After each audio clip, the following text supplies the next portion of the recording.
रात के 9 बजने वाले हैं। वक्त हो गया है आपके फेवरेट शो जनमत का, वो जनमंच जहां पर हम उन मुद्दों की बात करते हैं जो सीधे आपसे सरोकार रखती है, जो सीधे देश से सरोकार रखती है, और उन मुद्दों पर आप सीधे अपनी भागीदारी, अपनी हिस्सेदारी जुड़कर निभा सकते हैं। जनमत के से जुड़े हुए चंद सवालात, चंद प्रश्न हम आपसे पूछते हैं पोल के माध्यम से। आप उन मुद्दों पर अपनी भागीदारी, अपनी सहभागिता दे सकते हैं। वो मुद्दे, उन मुद्दों से जुड़े हुए सवाल एक्स पर हम पोस्ट करते हैं और वहां पर जो आपका जवाब आता है उसके नतीजे जनमत में आपके सामने रखने का प्रयास होता है। तो चलिए जनमत की शुरुआत करते हैं, उन खबरों से आपको बाखबर कराते हैं जिसका सरोकार आपसे है। तो सबसे पहले देखिए, तस्वीरों से ही आपको समझ में आ जाएगा कि इस वक्त अगर देश में सबसे ज्यादा किसी मुद्दे की चर्चा हो रही है तो वो इस टेंशन वाले मॉनसून की हो रही है।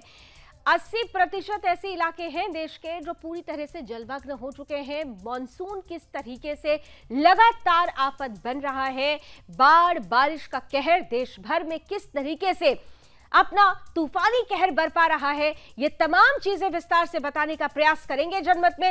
इसके अलावा बात करेंगे 46 साल से बंद पड़े उस खजाने की जिसके पीछे कई रहस्य हैं। दरअसल ओडिशा के जगन्नाथपुरी का वो खजाना जो बीते 46 सालों से बंद था, जो पिछली बार अगर सही मायने में जो उसका अंदर का चैम्बर था वो 1978 में खुला था, और अब 2024 में अगर ये खजाना खुल रहा है तो इसके पीछे का क्या है रहस्य, विस्तार से जनमत में होगी इसकी चर्चा। इसके अलावा बात होगी उन आतंकियों की, उन जिहादियों की जिन्होंने पहले तो केरल को, यानी ISIS का गढ़ पहले केरल कहा जाता था, लेकिन अब केरल से ये पूरा का पूरा मॉड्यूल शिफ्ट हो रहा है महाराष्ट्र, और महाराष्ट्र के संभाजीनगर में। किस कदर संभाजीनगर ISIS जिहादियों की जद में आ चुका है और इन जिहादियों को मृत्यु दंड मिलना ही चाहिए, इस पर ही विस्तार से हम खबर दिखाएंगे जनमत में। इसके अलावा बात होगी उस राष्ट्रवाद की जो दुनिया भर में निशाने पर आ चुका है। डोनाल्ड ट्रंप पर जिस तरीके से जानलेवा हमला किया गया है, इसके बाद से यह चर्चा सरगर्म है कि दुनिया भर में क्या वामपंथ अब राष्ट्रवाद पर हावी होता जा रहा है, और इस कदर हावी हो रहा है कि यह पूरा का पूरा जो डीप स्टेट है वो हत्या तक कराने का आधार बना रहा है। विस्तार से होगी इसकी भी चर्चा। साथ ही साथ खबर होगी एक पेड़ मां के नाम, वो पेड़ जो आपकी मां से भी जुड़ा है और प्रकृति मां से भी जुड़ा है। वो पेड़ जो बताता है कि अगर आपको जिंदा रहना है तो प्रकृति का उपभोग मत कीजिए, क्योंकि जहां उपभोग करेंगे वहां पर टेंशन वाला मॉनसून ही आएगा। एक पेड़ मां के नाम, ये अभियान किस कदर सफल और सफलतम दिशा की तरफ बढ़ रहा है, विस्तार से बताएंगे। लेकिन सबसे पहले खबरों में बाखबर करने के लिए बात उस मॉनसून की कर लेते हैं जो राहत नहीं आफत लेकर आया है। टेंशन वाला ये मॉनसून है, और इन सब के बीच सबसे ज्यादा तांडव जिन इलाकों में ये मचा रहा है वो दरअसल देश का पूर्वोत्तर हिस्सा है। यहां पर अगर देखें तो सबसे ज्यादा तबाही का मंजर सामने आया है। उत्तर पूर्वी राज्य के हालात बद से बदतर होते जा रहे हैं। असम की जो तस्वीरें आ रही हैं वो डराने वाली हैं। ब्रह्मपुत्र नदी का जलस्तर लगातार बढ़ रहा है, जिसकी वजह से मोरी गांव में बाढ़ जैसे हालात हैं, और बाढ़ से बेहाल लोगों की जो तस्वीरें आ रही हैं वो रोंगटे खड़ी करने वाली है। वहीं अगर हम मैदानी इलाकों की तरफ आ जाते हैं, बिहार की बात करते हैं, तो यहाँ पर कोसी कहर बरपा रही है। मुजफ्फरनगर में भारी बारिश जिसके कारण कोसी का जो जल स्तर है वो बढ़ता है और यहां पर कहर नजर आता है। छात्र से लेकर कामकाजी लोग परेशान नजर आते हैं। लेकिन देश में जारी इस मॉनसूनी तबाही पर मौसम विभाग ने अब जो कह दिया है वो बहुत डराने वाला है। क्या कुछ कहा जा रहा है मौसम विभाग की तरफ से, आइए विस्तार से जानते हैं हमारी आज की इस स्पेशल रिपोर्ट में।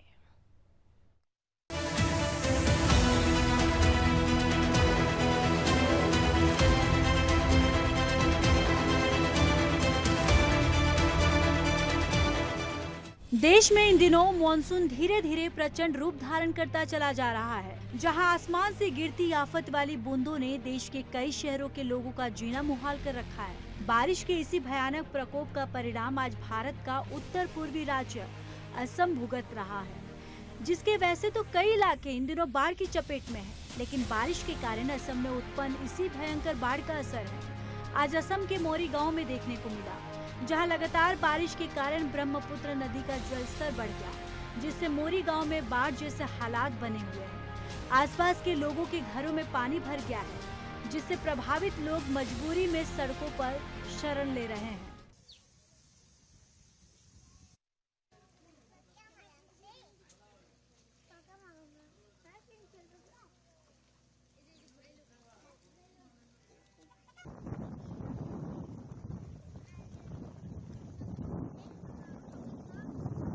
असम के बाद जो राज्य इन दिनों बारिश की भयानक मार झेल रहा है वो है उत्तर प्रदेश, जहां बीते कई दिनों से विभिन्न शहरों में बारिश का प्रकोप जारी है, जिससे राज्य के कई शहरों में बाढ़ जैसी स्थिति बनी हुई है।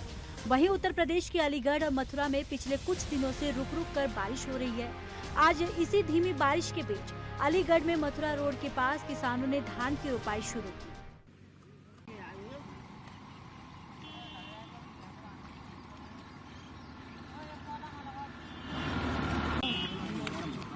देश में जारी बारिश के कहर की सबसे भयानक तस्वीर आज महाराष्ट्र से आई, जिसके भिवंडी में भारी बारिश के कारण भयानक जलभराव नजर आया। जहां भारी बारिश में गाड़ियां डूबी हुई नजर आई, जहां गलियों में पानी भर जाने के कारण लोगों के घरों में पानी का खतरा बना हुआ है।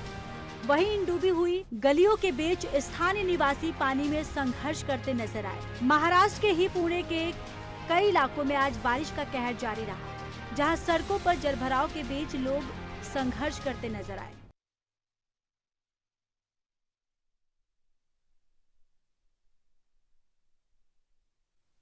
देश में जारी भयानक बारिश के मार आज बिहार भी झेलता हुआ नजर आया, जिसके मुजफ्फरपुर में बारिश के कारण बाढ़ जैसी स्थिति बनी हुई है, जिस वजह से स्थानीय लोगों को संघर्ष का सामना करना पड़ रहा है।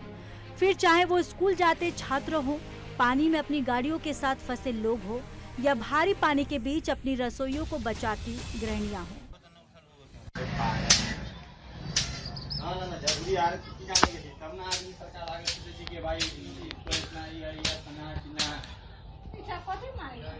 देश में जारी बारिश के इसी प्रचंड तांडव के बीच प्रयागराज में भारी बारिश के कारण गंगा और यमुना नदी के जलस्तर में लगातार बढ़ोतरी देखी जा रही है, जहां रोज विकराल होती नदियां स्थानीय लोगों की चिंता का सबब बनी हुई है।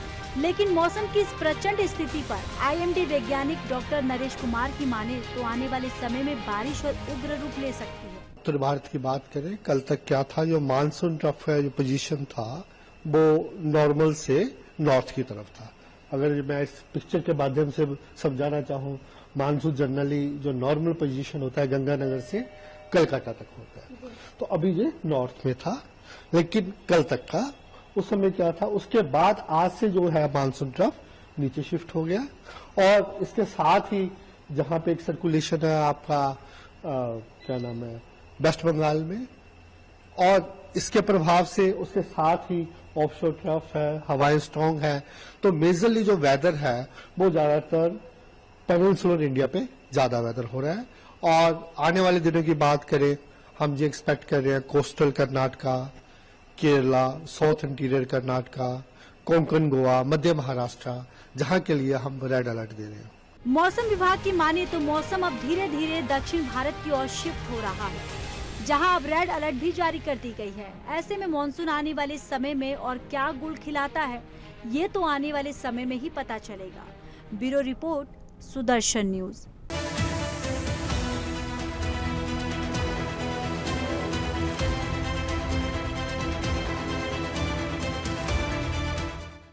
तो बारिश ने पूरे देश का मिजाज बिगाड़ रखा है। जिस तरीके की स्थिति बन रही है, जो मैदानी इलाके हैं वो नदी नालों में तब्दील हो रहे हैं, और जो पूर्वोत्तर के इलाके हैं वो पूरी तरह से सागर मग्न हो रहे हैं, क्योंकि यहाँ पर हालात बाढ़ ने बिगाड़ रखे हैं। और इसीलिए प्रश्न हमने आपसे पूछा था कि बारिश ने क्या बिगाड़ दिया है देश का मिजाज, तो आप में से 85% लोग ये मान रहे हैं कि बिल्कुल बारिश की वजह से देश का पूरा मिजाज बिगड़ा हुआ है। 15% लोग इससे सहमत नहीं है, क्योंकि इस देश में कुछ ऐसे भी हिस्से हैं जहां पर अब भी बारिश नहीं पहुंची है। लेकिन 85% लोगों का ये मानना है कि बारिश ने आधे से ज्यादा देश का माहौल बिगाड़ रखा है। इन सब के बीच अगर माहौल की बात करें तो आज का माहौल खास तौर से विशेष और खास इस दृष्टिकोण से भी रहा, क्योंकि आज 46 सालों के बाद एक खजाना खुलता है, जिसके पीछे एक बड़ी कहानी है। बात हम उड़ीसा के जगन्नाथपुरी की कर रहे हैं, भगवान जगन्नाथ जी के मंदिर के उस तहखाने की, उस खजाने की कर रहे हैं, जो 46 सालों के बाद खुला है।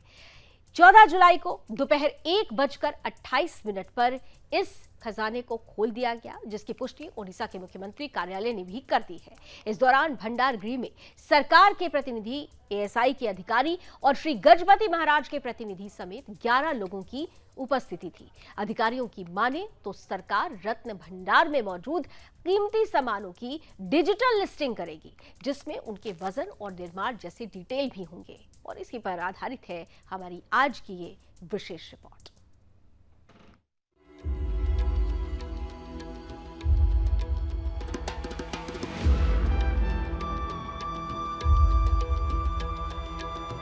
भगवान विष्णु के 4 धामों में से एक यानी जगन्नाथपुरी मंदिर के लिए आज का ऐतिहासिक दिन रहा, जब ओडिशा के प्राचीन जगन्नाथ मंदिर का रत्न भंडार आज पूरे 46 साल बाद दोबारा खोला गया, जिससे अब सामने आएगा कि रत्न भंडार में कितना खजाना है। रत्न भंडार को खोलने के लिए राज्य सरकार ने 14 जुलाई 1:28 का समय तय किया गया था, जिसके बाद आज वो शुभ घड़ी आ गई है जब ये रत्न भंडार खोला गया। इससे पहले रत्न भंडार का दरवाजा 1978 में खोला गया था।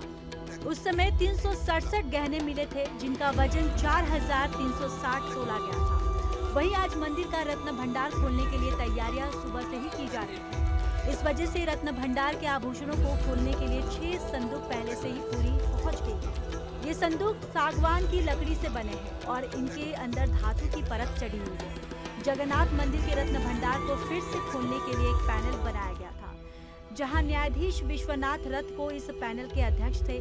4 धामों में से एक पुरी के इस जगन्नाथ मंदिर का निर्माण 12वीं शताब्दी में हुआ था, जिसमें रत्न भंडार की भी बात कही जाती है, जिसे भगवान का खजाना कहा जाता है। इसी रत्न भंडार में जगन्नाथ मंदिर के तीनों देवताओं भगवान जगन्नाथ, भाई बलभद्र और बहन सुभद्रा के गहने रखे गए हैं। ये गहने कई राजाओं और भक्तों ने भक्ति के साथ समय समय पर देवताओं को चढ़ाए थे, जिनको रत्न भंडार में रखा जाता रहा। जगन्नाथपुरी मंदिर के इस रत्न भंडार को 2 भागों में बांटा गया। पहला भीतरी भंडार और दूसरा बाहरी भंडार। बाहरी भंडार में भगवान को अक्सर पहनाए जाने वाले गहने रखे जाते हैं। वही जो गहने उपयोग में नहीं लाए जाते, उन्हें भीतरी भंडार में रखा जाता है। रत्न भंडार का बाहरी हिस्सा अभी भी खुला है, लेकिन भीतरी भंडार की चाबी पिछले 6 साल से गायब है। वहीं जब 20 मई 2024 को पीएम नरेंद्र मोदी ओडिशा में लोकसभा और विधानसभा चुनाव के लिए बीजेपी का प्रचार करने आए थे, तब पुरी में जगन्नाथ मंदिर में दर्शन करने के बाद प्रधानमंत्री मोदी ने रत्न भंडार का जिक्र किया, जहां उन्होंने कहा था कि जगन्नाथ मंदिर सुरक्षित नहीं है, क्योंकि मंदिर के रत्न भंडार की चाबी पिछले 6 साल से गायब है।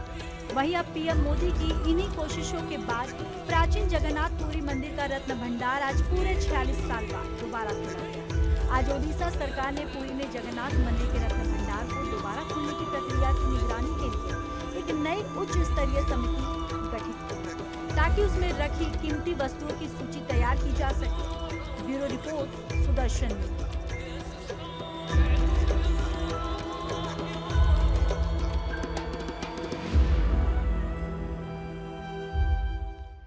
क्या आप जानते हैं कि साल 2018 में भी इस रत्न भंडार के खजाने को खोलने के लिए एक बड़ी कवायद की गई थी। यहाँ तक कि ओडिशा हाईकोर्ट तक ये मांग पहुंची थी और ओडिशा हाईकोर्ट की तरफ से सरकार को इसके आदेश भी दिए गए। और जब ये पूरी प्रक्रिया शुरू हुई तब जाकर ये पता चलता है कि चाबियां गुम हैं। चाबी गुम होने का मुद्दा बीते लोकसभा चुनाव में भी जोर शोर से उठा और उसका बड़ा असर भी देखने को मिला।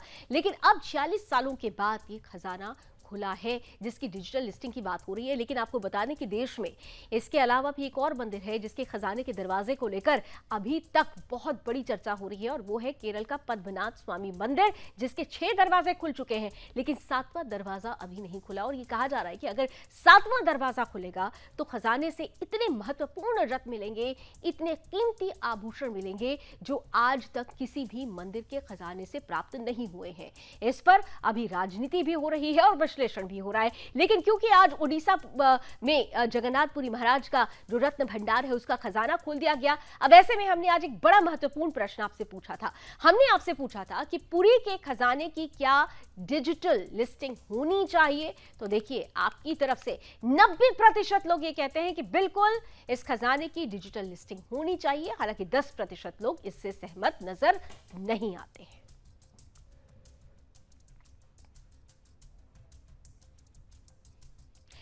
और आइए अब आगे बढ़ते हैं और बात कर लेते हैं उस जिहाद की, जिहादी मानसिकता की, जिसने पूरे हिंदुस्तान को अपनी जद में ले रखा है।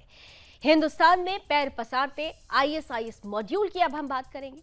दरअसल महाराष्ट्र के छत्रपति संभाजीनगर में लगभग 50 युवा प्रतिबंधित अंतर्राष्ट्रीय आतंकी संगठन, खूंखार आतंकी संगठन, दहशतगर्द आतंकी संगठन आईएसआईएस के संपर्क में है।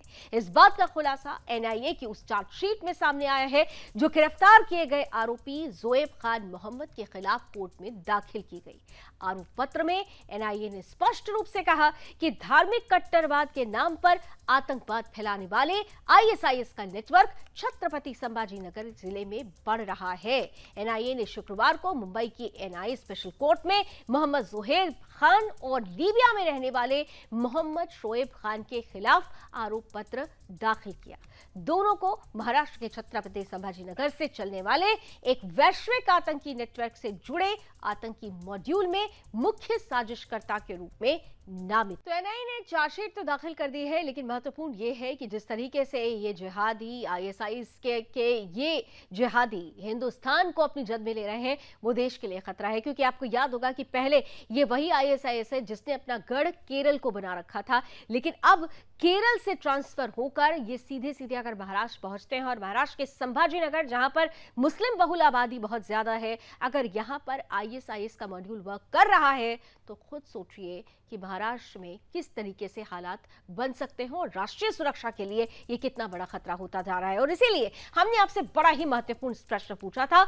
हमने आपसे पूछा था कि आतंकी जिहादियों को क्या मृत्यु दंड देना चाहिए, तो आप में से 98% लोगों का ये मानना है कि बिल्कुल जो आतंकी जिहादी मानसिकता के हैं उन्हें निश्चित रूप से मृत्युदंड मिलना चाहिए। हालांकि 2% लोग अभी भी इससे सहमत नहीं है। अब ये 2% लोग कौन है, ये आप खुद से आकलन करिएगा।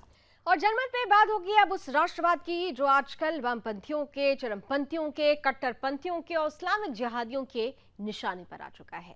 हम आज ऐसा इसलिए कह रहे हैं क्योंकि कल, खासतौर से कल का दिन इसलिए कहेंगे क्योंकि हमारे यहाँ आज सुबह अहले सुबह की बात थी, लेकिन अमेरिका में कल बीती शाम को वो हुआ जिसकी किसी ने कल्पना भी नहीं की थी। अमेरिका में जैसा आप जानते हैं कि नवंबर में आगामी राष्ट्रपति चुनाव होने और इस चुनाव को लेकर जो प्रक्रिया है वो शुरू हो चुकी है। नेशनल कन्वेंशन की प्रक्रिया भी कुछ दिनों में शुरू हो जाएगी, जिसमें सभी उम्मीदवार अपने नामों को लेकर वहां पर अपनी उम्मीदवारी दर्ज करा देंगे। खास तौर से राष्ट्रवादी डोनाल्ड ट्रंप आज निशाने पर आए। दरअसल वो एक चुनावी रैली को पेंसिल्वेनिया में संबोधित कर रहे थे और उसी दौरान उन पर हमला होता है। यह हमला जानलेवा था, लेकिन वो बाल बाल बच गए। और इसके साथ ही चर्चा शुरू हो गई है कि अगर आप उठाकर देख लें तो फ्रांस से लेकर ब्रिटेन तक, ब्रिटेन से लेकर अमेरिका तक तमाम वो नेता, वो पार्टियां वामपंथियों और चरमपंथी सोच के निशाने बन रही हैं जिनकी नींव राष्ट्रवाद पर टिकी है। और इसी पर आधारित है हमारी आज की ये स्पेशल रिपोर्ट।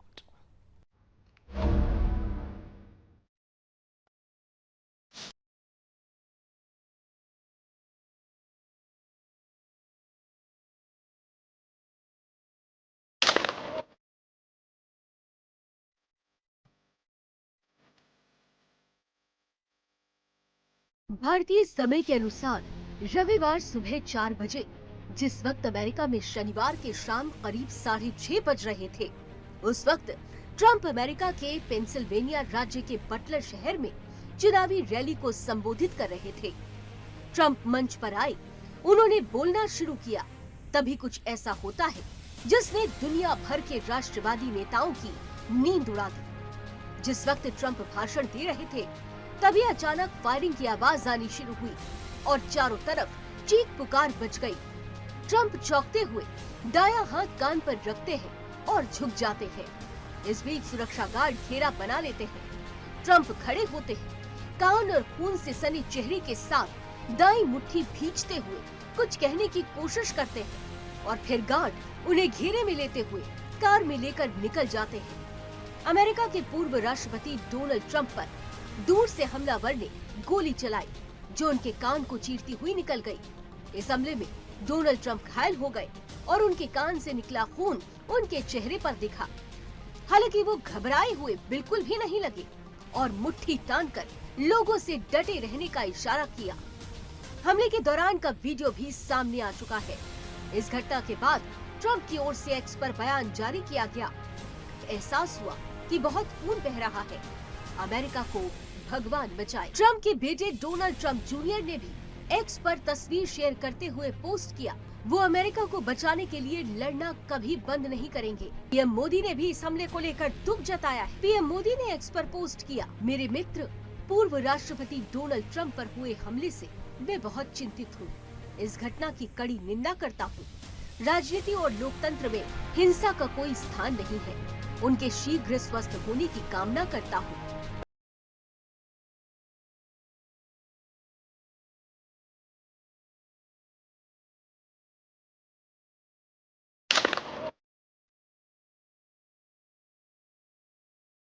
तो डोनाल्ड ट्रंप पर हमले को लेकर बहुत तरीके की कॉन्स्पिरेसी की थ्योरीज की बात हो रही है, लेकिन इन सब के मूल में महत्वपूर्ण बात यह है कि वाकई क्या राष्ट्रवाद की बात करना आज की तारीख में दुनिया में खतरनाक होता जा रहा है, क्योंकि जो व्यक्ति भी राष्ट्रवाद या राष्ट्रवाद से जुड़ी हुई बातें करता है वो इसी तरह वामपंथियों और चरमपंथियों के निशाने पर आ जाता है। क्या डीप स्टेट, क्या यह इकोसिस्टम पूरी तरीके से राष्ट्रवाद के खिलाफ है? और इसीलिए हमने आपसे ही ये महत्वपूर्ण प्रश्न जानना और समझना चाहा कि आपके मन में क्या चल रहा है। हमने आपसे पूछा कि चरमपंथियों के निशाने पर क्या राष्ट्रवादी नेता है? तो आप में से 98% लोग ये मानते हैं कि बिल्कुल आज की स्थिति में, आज की परिस्थिति में राष्ट्रवाद, चरमपंथियों के निशाने पर राष्ट्रवादी है। ट्रंप पर हमला क्या राष्ट्रवाद पर हमला है? आप में से 98% लोग ये मानते हैं कि बिल्कुल ट्रंप पर हमला मतलब राष्ट्रवाद पर हमला। 2% लोग हालांकि इससे सहमत नजर नहीं आते हैं। और बात अब आपकी माँ, हमारी माँ और प्रकृति माँ की करने वाले हैं, क्योंकि प्रधानमंत्री नरेंद्र मोदी ने एक बहुत बड़ा अभियान शुरू किया है, एक पेड़ माँ के नाम, जो माँ की बात तो करता है लेकिन साथ में प्रकृति माँ को भी जोड़ता है। ये अभियान जन जन तक पहुंच रहा है, जन आंदोलन का रूप ले रहा है और प्रधानमंत्री मोदी के आह्वान पर लोग बड़े पैमाने पर पेड़ पौधे लगा भी रहे हैं। और इसी कड़ी में आज मध्य प्रदेश के इंदौर शहर के लोग, वो इंदौर जो स्वच्छता की दृष्टिकोण से हर बार नंबर 1 पोजीशन पर रहता है, उसी इंदौर में अलग अलग इलाकों में लाखों की संख्या में पेड़ पौधे लगाए गए। वहीं इस दौरान इंदौर पहुंचे गृह मंत्री भी वहां पहुंचे। मुख्यमंत्री डॉक्टर मोहन यादव के साथ उन्होंने मिलकर एक पेड़ मां के नाम अभियान के तहत पौधारोपण भी किया। इस दौरान इस अभियान के बारे में दोनों नेताओं ने बड़ी प्रतिक्रिया दी। क्या कुछ कहा आप भी सुनिए। प्रधानमंत्री जी ने पूरे देश की 130 करोड़ जनता का जो आह्वान किया कि इस वर्षा ऋतु में एक पेड़ मां के नाम, ये अभियान को चलाया जाए।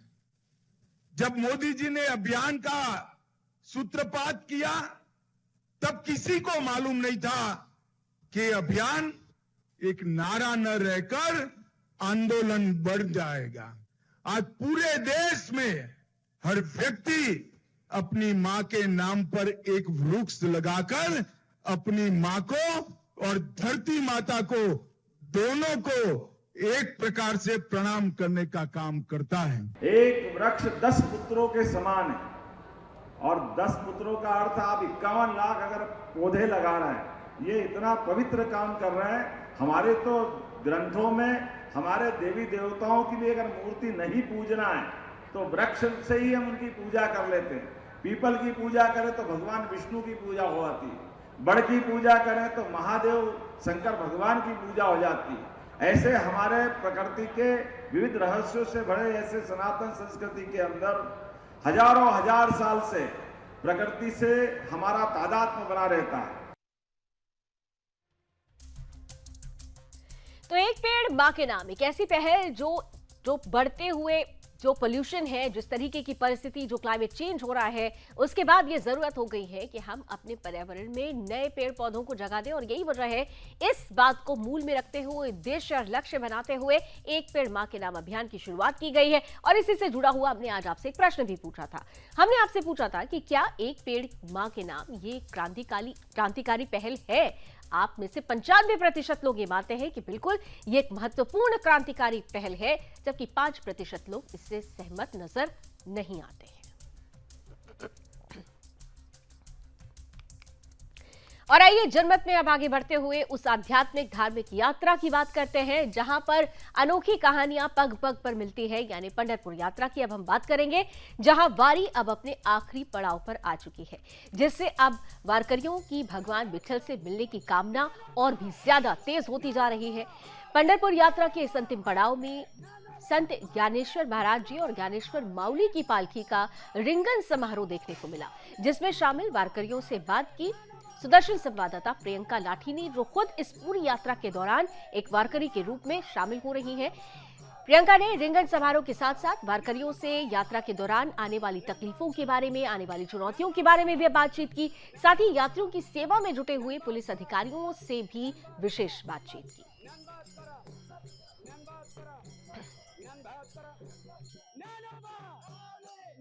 जो वारकरी है वो पूरे से पंढरपुर की इस यात्रा में भक्तिमय हो चुके हैं और इनको अब बस पंढरपुर की आस लगी है कि कब वो पंढरपुर जाएंगे और कब ये यात्रा खत्म होगी और कब वो पांडुरंग से मिलेंगे और भगवान पांडुरंग के वो दर्शन लेंगे। वेड़ापुर में आप देख सकते हो सब माहौल भक्तिमय हो चुका है। अभी ही एक रिंगन मतलब गोल चक्र खत्म हुआ है, लोग यहाँ नाच रहे हैं, गा रहे हैं और सारा वातावरण जो है माउली के और जय ज्ञानबा तुकाराम के जय घोष से भर चुका है। पूरे हवा में आज माउली का आवाज घूम रहा है। आप देख सकते हो बड़े बूढ़े जो है वो भी अपना वातावरण आनंदमय कर चुके हैं। कैमरामैन ऋतिक के साथ मैं प्रियंका लाठी, सुदर्शन न्यूज, वेड़ापुर। संत ज्ञानेश्वर महाराज जी की पालकी सोहरा वेड़ापुर इस गांव में आकर रुक चुका है और यहाँ पे संत ज्ञानेश्वर महाराज जी की चरण पादुकाओं का भी और सारी जो छोटी छोटी दिंडियां है उनका रिंगन यहाँ होने जा रहा है। रिंगन मतलब हम लगातार बताते जा रहे हैं कि रिंगन एक चक्र होता है, एक गोल चक्र यहाँ पे होने वाला है। मेरे साथ पुलिस प्रशासन की कई महिलाएं भी उपस्थित है, हम इनसे बात करेंगे। मैम, क्या बताना चाहोगे आप कैसे व्यवस्था की ध्यान रखा जा रहा है और आप एक महिला ऑफिसर हो, तो एक महिला ऑफिसर के दृष्टि से आप क्या बताना चाहोगे? मैं एक महिला ऑफिसर हूँ, लेकिन ये जो 16 चल रहा है ना यहाँ पे, तो बहुत उत्साही है और बहुत आनंदमय है। वो इसमें हर तरह के और हर लोग इतर जगह से बहुत लोग आते हैं और लाखों प्रमाण से यहाँ पे लोग आते हैं और आनंद में उत्साह में शामिल हो जाते हैं। महिला पुलिस होके भी यहाँ पे ड्यूटी लगना सौभाग्य की बात है, क्योंकि यह ड्यूटी करने का सौभाग्य ही लगता है। बस मैम, आप क्या बताना चाहोगे? आप भी दिन रात इसकी सेवा में लगे हुए हो, तो क्या मतलब आपके दृष्टि से वारी कैसा है?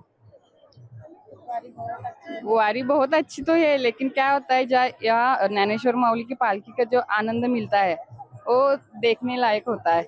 यहाँ पे जब जहाँ जहाँ से लोग आते हैं वो इस वारी में शामिल हो जाते हैं, उसमें वो जो आनंद और उत्साह रहता है वो देखने वाला रहता है। जैसे कि आपने देखा कि जो पुलिस ऑफिसर महिलाएं भी है वो वारीमय हो चुकी है और सारा जो है इनका जो थकान है ये सब भूल के, रात दिन की मेहनत भूल के ये भी वारी का आनंद ले रही है और वारी का जो है वारी में शामिल होने का सौभाग्य, ये बोल रही है कि वारी में शामिल होना मतलब हमारे लिए सौभाग्य की बात है। इसके लिए रात दिन भी ड्यूटी करनी पड़े तो हमें कोई दिक्कत नहीं है। कैमरामैन ऋतिक के साथ मैं प्रियंका लाठी, सुदर्शन न्यूज, वेड़ापुर।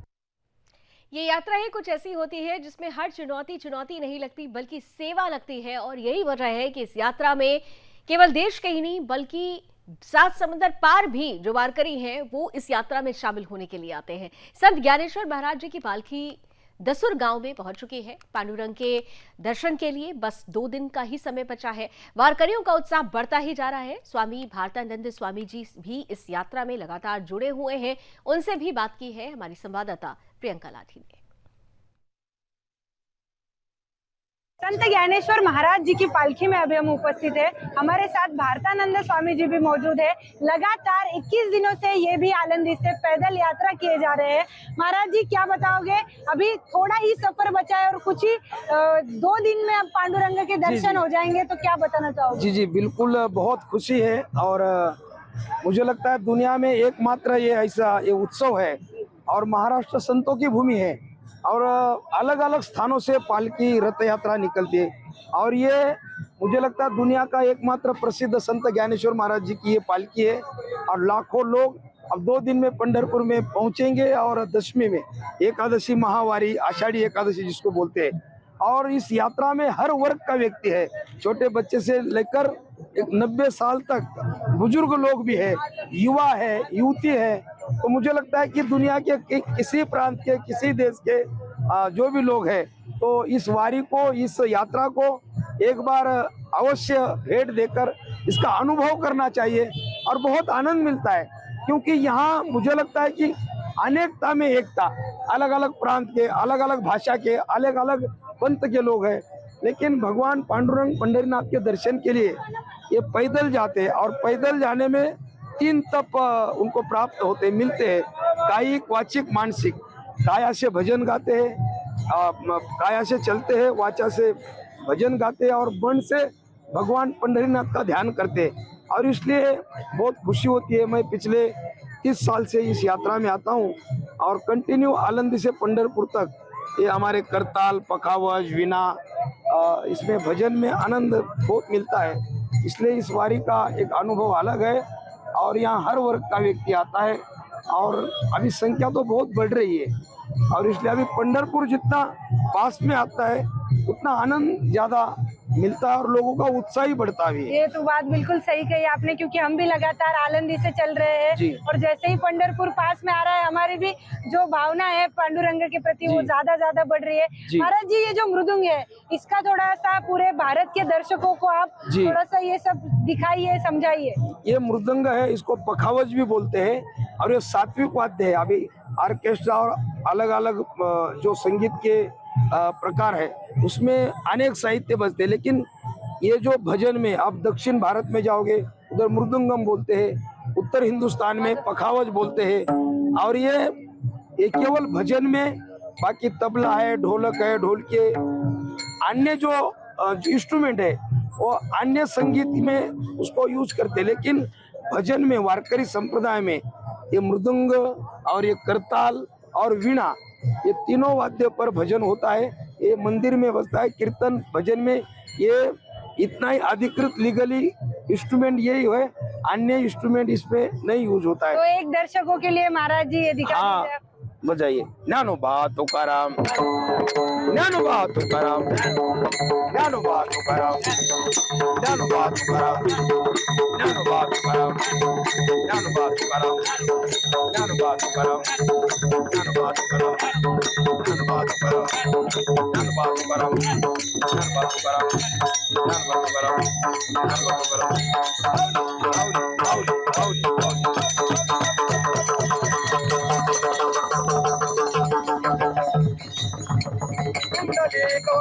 बोल श्री ज्ञानदेव पंढरीनाथ भगवान की जय, महाराज की जय, महाराज की जय। आप देख रहे हो ज्ञानोबा तुकाराम की जय घोष से जो है पूरा वातावरण भक्तिमय हो चुका है और अनेक जो वारकरी है अब बस पंढरी की वाट चल रहे हैं। 2 ही दिन में सबको पांडुरंग के दर्शन हो गए और 21 दिन की जो यात्रा है परिश्रम से भरी, और जैसे कि आनंद भी लोगों ने बहुत लिया है पर कठिनाइयां भी बहुत उठाई है। इस यात्रा का समर्पण पंढरपुर में होगा। कैमरामैन ऋतिक के साथ मैं प्रियंका लाठी, सुदर्शन न्यूज दस्तूर।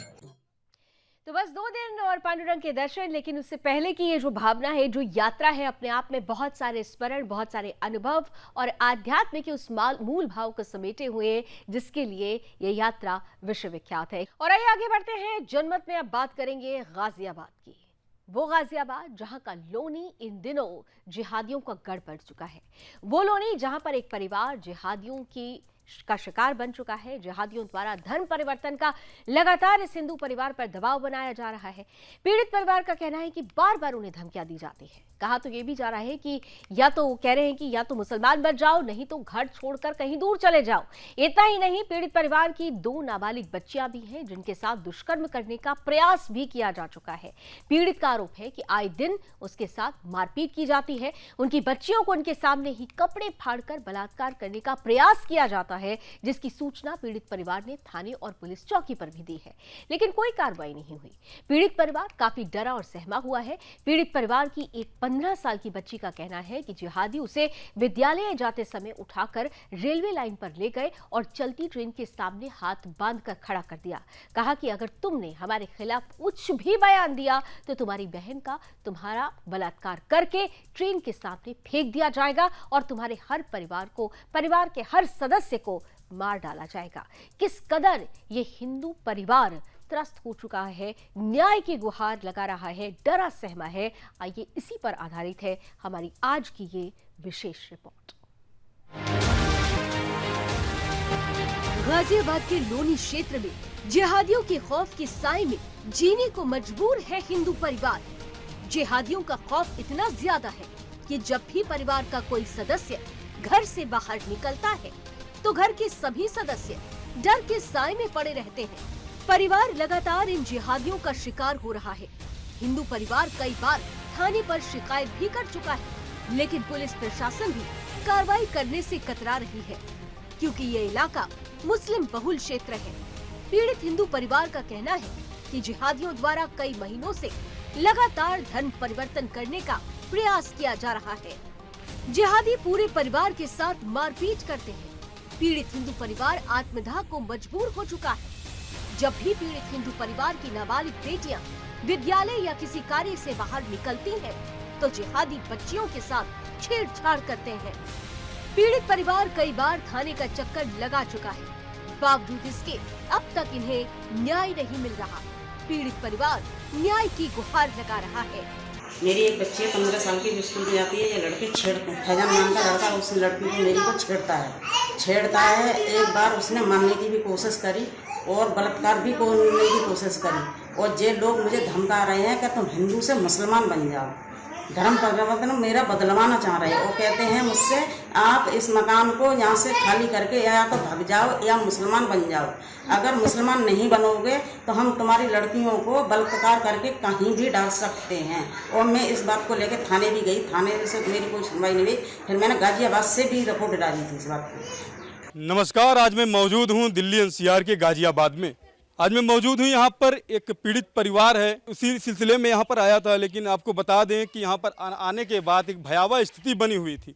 जिस तरह से आप मेरे पीछे देख सकते हैं, मस्जिद है, इधर भी मुस्लिम रहते हैं, उधर भी मुस्लिम रहते हैं, बीच में एक हिंदू परिवार है, पीड़ित परिवार है, और जिसको लगातार परेशान किया जा रहा है। आपको बता दें कि पाकिस्तान में लगातार अल्पसंख्यक हिंदुओं को जो है मामला सामने आता रहता है। उनके साथ लगातार मारपीट किए जाते हैं, उनके साथ घिनौने कृत्य किए जाते हैं, उनको धर्म परिवर्तन कराने का प्रयास किया जाता है और कराया भी जाता है।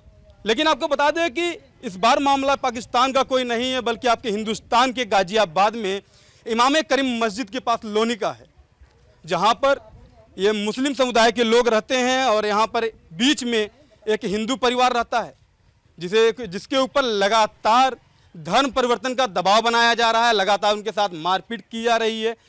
जब मैं यहाँ पर पहुँचा न्यूज़ को कवर करने के लिए, तो यहाँ पर स्थिति भी कुछ भयावह ही थी।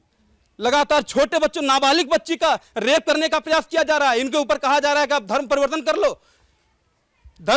लो, नहीं तो आपको मार डालेंगे, धमकाया जा रहा है। एक छोटी सी बच्ची, 15 साल की बच्ची को उठाकर रेलवे लाइन पर ले जाकर खड़ा कर दिया गया। उसके बाद कहा गया कि अगर आपने अपना बयान नहीं बदला तो मैं आपके घर वालों को मार डालूंगा, आपको मार डालूंगा, सारे घर के बच्चों का और माताजी का सबका रेप कर देंगे, रेप करके बलात्कार करके हम लोग मार डालेंगे, नहीं तो अपना धर्म बदल लो, नहीं तो ये छोड़ करके यहाँ से पलायन कर जाओ।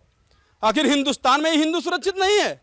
ये लोग जब मारते, मेरी लड़की स्कूल जाती थी तो एक दिन गाड़ी के आगे खड़ी कर दी। मैंने इस बात को कहा, मैं पुलिस में जाऊंगी, रिपोर्ट करूंगी। तो सारों को हमको मारा पीटा, मेरी लड़की को नंगा कर दिया यहीं पर। सर जी मेरे आदमी को बहुत मारा, मुझे बहुत बुरी तरह से मारा था। और रात को गोश्त खाते और लाइट चली आती तो मेरे दरवाजे पर गाय का गोश्त फेंक देते, गोश्त खा के मुझे बहुत परेशान करते हैं। मेरे बच्चों को परेशान करते हैं, हमें मार पीट करते हैं। हम कहते हैं कि हम रिपोर्ट करेंगे तो कहते हैं कोई सुनवाई नहीं होने वाली तुम्हारी, कोई नहीं। मैं पुलिस में जाती हूँ, पुलिस वाले कहते हैं वीडियो खींच के भेजो ना, फोटो खींच के भेजो। हमने यही पुलिस वाले बंद कर रखे हैं, लेकिन कोई पुलिस वालों को बंद नहीं करता, उन्हें बंद नहीं करते हैं। यहीं पर सारे घूमते रहते हैं मेरे सामने। पार्टी हम यहाँ पे रोड पे बिलक रहे थे बहुत बुरी तरह से, कोई पर हमें बचाने भी नहीं खड़ा हुआ था। एक बाबू नाम का कहता, उसकी भी धमकी देते हैं मुझे, कम मरवा देंगे ऐसे करके तुम्हें, और तुम्हें पता भी नहीं चलेगा, तुम्हारे पूरे परिवार को मार देंगे हमारे खिलाफ कहीं तुमने गवाही दी तो। इस तरीके से मुझसे कहते हैं। मेरे आदमी को इतनी बुरी तरह से मारा था, मेरा आदमी 15 दिन कटिया पे से खड़ा नहीं हो पाया। तुम जहाँ से भाग जाओ ना, तुम मुसलमान बन जाओ, अगर रहना या तो मुसलमान बन के रहो, ऐसे कहते हैं मुझसे। अगर नहीं यहाँ रहने नहीं देंगे हम तुम्हें यहाँ से भगा के पीछे छोड़ेंगे। सर सुबह 15 मार्च को जब मैं स्कूल जा रही थी तो इन्होंने मेरे साथ बदतमीजी करने की कोशिश करी। जब मैंने यूँ कहा कि मैं पुलिस को कंप्लेंट करूँगी तो ये मेरे को एक ट्रेन के पास ले आके खड़ा कर दिया। सामने से ट्रेन आ रही थी सर। और यूँ कह रहे थे कि अगर तूने अपने घर पे बताई या फिर पुलिस में कंप्लेंट कर दी या फिर मेरे खिलाफ गवाही दी तो मैं तुझे जान से मरवा दूँगा, तेरे पूरे परिवार को मरवा दूँगा। फिर भी मैंने इनके खिलाफ गवाही नहीं दी। फिर भी इन लोगों ने मेरे घर वालों को मारा, मेरी मम्मी को मारा, मेरी बहन को मारा, उनके कपड़े भी फाड़ डाले, हमें मारा पीटी करी, मतलब हमारे कपड़े फाड़ दिए, पापा को हमारे मारा, सबके खूब बुरी तरह से मारा। जब हम कंप्लेंट करवाने गए तो पुलिस वालों ने हमारी तरह से जो हम कंप्लेंट लिखवाना चाहते थे वो कंप्लेंट नहीं लिखी इन्होंने, और क्या कहते हैं फिर हमें वहाँ से भेज दिया। सर मैं तो काम पे जा रहा था, एकदम से अचानक से आए 5-6 जने और एकदम से हमको दबा लिया। दबा के मुझे तो इतना मारा कि मुझे मरने में छोड़ के गए वो।